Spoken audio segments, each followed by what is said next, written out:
హైదరాబాద్ పాత బస్తీలో గణేష్ ఉత్సవాలను శాంతియుత వాతావరణంలో జరుపుకోవాలని సౌత్ జోన్ డీసీపీ స్నేహ మీరా పిలుపునిచ్చారు.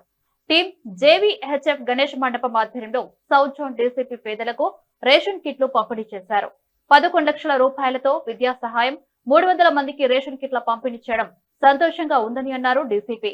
అనంత చతుర్దశి రోజు తెల్లవారుజామునే నిమజ్జనం పూర్తి చేయాలని మండప నిర్వాహకులను సూచించారు. గారు ఇక్కడ మంచి ప్రోగ్రామ్ ఒక ఏర్పాటు చేశారు. ఈ గణేశాలకు సంబంధించి ఏదైతే డొనేషన్ వస్తున్నాయి ఆ డొనేషన్ నుంచి 11 lakhs దాదాపు వేరే ప్రోగ్రామ్ కండక్ట్ చేస్తున్నారు.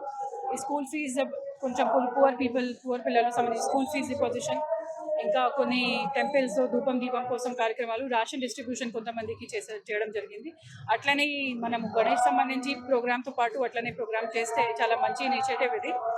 ఇంకా అందరికీ ఓల్డ్ సిటీలో ఉన్న వాళ్ళకి, ఇక్కడ కమాటిపురం ఏరియాలో ఉన్న వాళ్ళకి మన ఆఫీసర్స్ అందరూ కూడా ఎస్హెచ్ఓ కానీ ఏసీపీ గారు కానీ అందరూ కూడా మళ్ళీ చెప్తున్నాము, ఈ గణేశాలు మనము ఆదరంగా పూర్తి రెస్పెక్ట్ ఇచ్చేసి వాళ్ళకి టైంకి తీసేసి టైంకి నిమజ్జనం కంప్లీట్ చేయాలి. అందరికీ 11th రోజు అనంత చతుర్దశి రోజునే ఇది అంతా నిమజ్జనం కార్యక్రమాలు పూర్తి చేయాలి అంటే విజ్ఞప్తి మన పోలీస్ డిపార్ట్మెంట్ నుంచి కూడా చేస్తున్నాము. పోలీస్ డిపార్ట్మెంట్ నుంచి ఎక్కడైతే క్రెయిన్స్ లేకపోతే అన్ని వేరే అరేంజ్మెంట్స్ కోఆర్డినేషన్ అవసరం ఉంది, బందోబస్తు కూడా మనం చక్కగా పెడతాము. ఈ మొత్తం ప్రొసెషన్ కూడా ఇక్కడ ఓల్డ్ సిటీ నుంచి పీస్ఫుల్గా కంప్లీట్ చేయడానికి మనము ప్రయత్నం అంతా దాని మీద ఉన్నాము. ఫోర్స్ కూడా మనకి బాగా ఇవ్వడం జరిగింది.